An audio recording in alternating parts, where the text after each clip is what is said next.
Hello बच्चों, ये प्रश्न को देखते हैं। तो प्रश्न में दे रखा है, एक प्रथम कोटि अभिक्रिया के लिए सिद्ध कीजिए कि ए जीरो एक बटे दो पे एन। तो यहाँ पे जहाँ दे रखा है कि ए जीरो ये हमारा क्या है, प्रारंभिक सांद्रण है। जो हमारा ए है ये हमारा क्या है, टी समय के पश्चात सांद्रण, और एन हमारा क्या है, अर्ध आयु की संख्या। आइए मुख्य अवधारणा की चर्चा करते हैं। मुख्य अवधारणा, तो यहाँ पे अगर हम देखें तो दे रखा है प्रथम कोटि अभिक्रिया के लिए। तो अगर हम प्रथम कोटि अभिक्रिया के लिए देखें तो ये हमारा क्या होता है, हमारा सूत्र होता है के बराबर होता है 2.303 बटे में हमारा क्या होता है टी लॉग, और यहाँ पे हमारा होता है R0 बटे में R। तो यहाँ से अगर हम देखें तो प्रथम कोटि अभिक्रिया के लिए अगर हम भाग लेने वाले एक अभिकारक का प्रारंभिक सांद्रण अगर हम देखें तो यहाँ पे दे रखा है प्रारंभिक सांद्रण, तो यहाँ पे दे रखा है A0, और यहाँ पे हमें क्या दे रखा है, N अर्ध आयु की संख्या दे रखी है। तो यहाँ पे अभिक्रिया की प्रारंभिक सांद्रण हमें दे रखा है A। तो यहाँ पे अगर हम देखें तो एक हम अर्ध आयु के बाद निकालेंगे तो ये हमारा क्या हो जाएगा, तो यहाँ पे अगर हम देखें तो हम एक अर्ध आयु के बाद निकालेंगे तो ये हमारा क्या हो जाएगा, एक बटे हमारा हो जाएगा दो, और यहाँ पे हमारा क्या हो जाएगा, अर्धायु, यानी कि अगर हम देखें तो उसका आधा कर देंगे, हमारा क्या हो जाएगा, प्रारंभिक सांद्रण। और अगर हम दो के लिए निकालते हैं,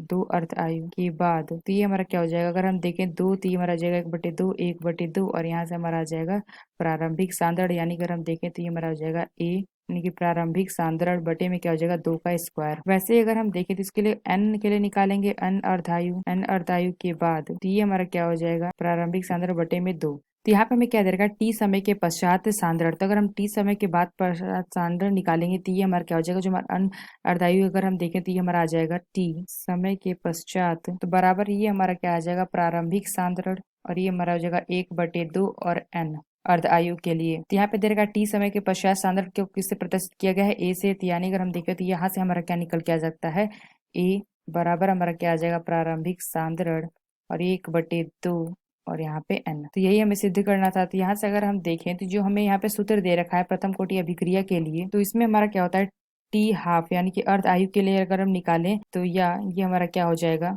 आर बराबर हमारा हो जाता है आर, यानी कि प्रारंभिक सांद्रण बटे में हमारा हो जाता है दो। तो यहाँ पे हमने क्या देखा, टी समय पश्चात अगर हम देखें तो प्रारंभिक सांद्रण बटे में हमारा क्या हो जाएगा, दो। तो यहाँ से अगर हम निकालेंगे टी समय के पश्चात, अगर हमें निकालना है प्रारंभिक सांद्रण, तो ये हमारा क्या हो जाएगा, टी समय के पश्चात बराबर हो जाएगा प्रारंभिक सांद्रण एक बटे दो एन अर्धायु के लिए। तो ये हमारा सिद्ध हो गया। तो आशा करते हैं आपको समझ में आया होगा। धन्यवाद।